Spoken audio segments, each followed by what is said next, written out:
आरक्षण को लेकर चल रही बहस अब सोशल मीडिया से निकलकर पुलिस तक पहुंच गई है। यूट्यूबर अजीत भारती के खिलाफ दिल्ली पुलिस में मामला दर्ज किया गया है। आरोप है कि एक वीडियो में उन्होंने बाबा साहेब डॉक्टर भीमराव अंबेडकर, नगीना सांसद चंद्रशेखर आजाद और कुछ समुदायों को लेकर आपत्तिजनक बातें कही हैं।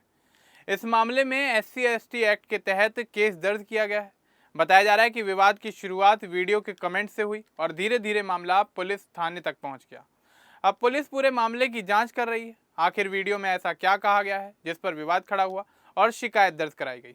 इन तमाम सवालों के जवाब जानने के लिए चलिए आगे बढ़ते हैं और आपको विस्तार से बताते हैं कि आखिर क्या है ये पूरा मामला। लेकिन उससे पहले बात कर लेते हैं अजीत भारती के जीवन के बारे में। दरअसल अजीत भारती का जन्म 24 सितंबर 1987 को बिहार के बेगूसराय जिले में हुआ था।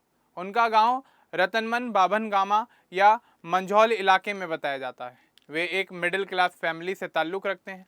उनके पिता का नाम विनोद भारती और मां का नाम शिवानी भारती है। उनके पिता खेती किया करते थे।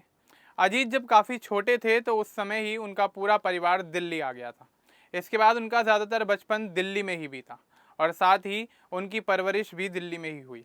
उनके माता पिता ने उनकी पढ़ाई का खास ध्यान रखा और उन्हें अच्छी शिक्षा दिलाई। अजीत भारती ने झारखंड के सैनिक स्कूल तिलैया से पढ़ाई की।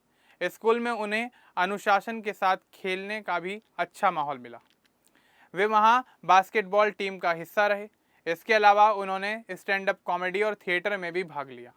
स्कूल की पढ़ाई पूरी करने के बाद उन्होंने दिल्ली यूनिवर्सिटी के किरोड़ीमल कॉलेज से इंग्लिश लिटरेचर में ग्रेजुएशन किया। इसके बाद उन्होंने गुरु गोविंद सिंह इंद्रप्रस्थ यूनिवर्सिटी से जर्नलिज्म एंड मास कम्युनिकेशन में मास्टर की डिग्री हासिल की। 14 मई 2022 को अजीत भारती की शादी दीपाश्री अजीत से हुई। दीपाश्री पेशे से ग्राफिक डिज़ाइनर है। दोनों का एक बेटा भी है। फरवरी 2026 में अजीत की मां का निधन हो गया था। उनका अंतिम संस्कार हरिद्वार में किया गया। उनके परिवार में एक छोटा भाई भी है। पढ़ाई पूरी करने के बाद अजीत भारती ने पत्रकारिता के क्षेत्र में कदम रखा। उन्होंने अपने करियर की शुरुआत times of India, economic times और IANS जैसे संस्थानों से की। शुरुआत में उन्होंने खेल और बिजनेस से जुड़ी खबरों पर काम किया। इसके बाद वे OP इंडिया के हिंदी हिस्से के संस्थापक संपादक बने और करीब 2 साल तक वहां काम किया। बाद में उन्होंने डू पॉलिटिक्स नाम का प्लेटफॉर्म शुरू किया।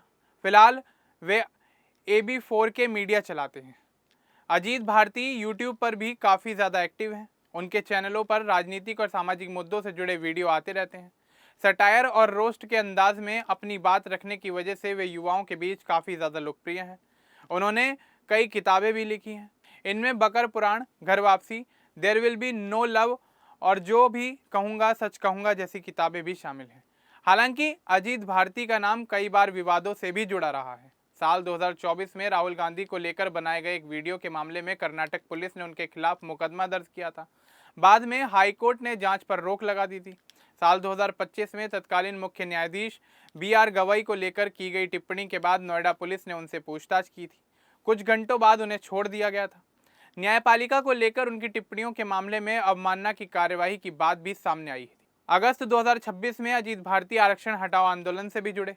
21 और 22 अगस्त को दिल्ली के जंतर मंतर पर प्रदर्शन हुआ था, जिसमें अजीत एक प्रमुख चेहरा रहे। इस दौरान उन्होंने आरक्षण व्यवस्था की समीक्षा, कोटा के अंदर कोटा, न्यूनतम अंक तय करने और EWS को ज़्यादा फायदा देने जैसी मांगे रखी। इसी बीच 22 अगस्त को उनके एक वीडियो को लेकर विवाद खड़ा हो गया। इस वीडियो का नाम SB 79 आरक्षण हटाओ आंदोलन नौटंकी एंड मोर था। बताया गया कि वीडियो के कमेंट सेक्शन में एक यूज़र ने कथित तौर पर लिखा कि अगर अजीत भारती अपनी बहन की शादी चंद्रशेखर आज़ाद से करा दें तो आरक्षण खत्म हो जाएगा। इसके जवाब में अजीत ने ऐसी भाषा का इस्तेमाल किया जिसे शिकायतकर्ता ने जाति सूचक और आपत्तिजनक बताया। शिकायत में आरोप लगाया गया कि अजीत ने अनुसूचित जाति समुदाय, सांसद चंद्रशेखर आज़ाद और डॉक्टर भीमराव अंबेडकर को लेकर बार बार अपमानजनक शब्दों का इस्तेमाल किया। महिलाओं के बारे में अभद्र भाषा और धमकी देने का आरोप भी लगाया। इसके बाद 23 अगस्त 2026 की रात दिल्ली के नॉर्थ एवेन्यू थाने में मामला दर्ज किया गया। शिकायत आज़ाद समाज पार्टी की दिल्ली इकाई के अध्यक्ष ने दी थी। पुलिस ने SC/ST एक्ट, IT एक्ट और भारतीय न्याय संहिता की धाराओं के तहत केस दर्ज किया और वीडियो तथा कमेंट की जांच शुरू कर दी। 24 अगस्त 2026 को यह मामला तेजी से चर्चा का विषय बन गया। अजीत भारती ने अपनी ओर से कहा कि उन्होंने अपनी मां और बहन को लेकर की गई गंदी टिप्पणी का जवाब दिया था। उन्होंने दावा किया कि उन्होंने कोई जाति सूचक शब्द नहीं कहा। उनका कहना है कि उनके खिलाफ दबाव में मुकदमा दर्ज किया गया है और यह मामला अदालत में टिक नहीं पाएगा। अजीत अपने दिए गए जवाब पर कायम है। फिलहाल इस पूरे मामले की जांच की जा रही है। पुलिस वीडियो और उसके कमेंट का पूरा संदर्भ देख रही है। आरक्षण को लेकर बहस भी लगातार जारी है। अजीत भारती का मामला एक बार फिर सोशल मीडिया पर होने वाली बहस और उससे जुड़ी कानूनी कार्रवाई को लेकर चर्चा में आया है। उनके परिवार, शिक्षा और पत्रकारिता के करियर के साथ साथ उनसे जुड़े पुराने विवादों के बीच यह मामला अब एक नए कानूनी अध्याय में पहुंच गया है। आगे की कार्रवाई पुलिस की जांच और उसके निष्कर्षों पर निर्भर करेगी। अब देखना यही होगा कि आने वाले समय में अजीत भारती पर होने वाली कार्रवाई में क्या कुछ निकल कर सामने आता है। फिलहाल इस पूरे मामले को लेकर, अजीत भारती को लेकर, उनके जीवन को लेकर और उनके इस हालिया विवाद को लेकर आपका क्या कुछ कहना है, हमें कमेंट बॉक्स में जरूर बताएं। बाकी इस तरह के और अपडेट्स के लिए हमारे चैनल को सब्सक्राइब करना ना भूलें। धन्यवाद।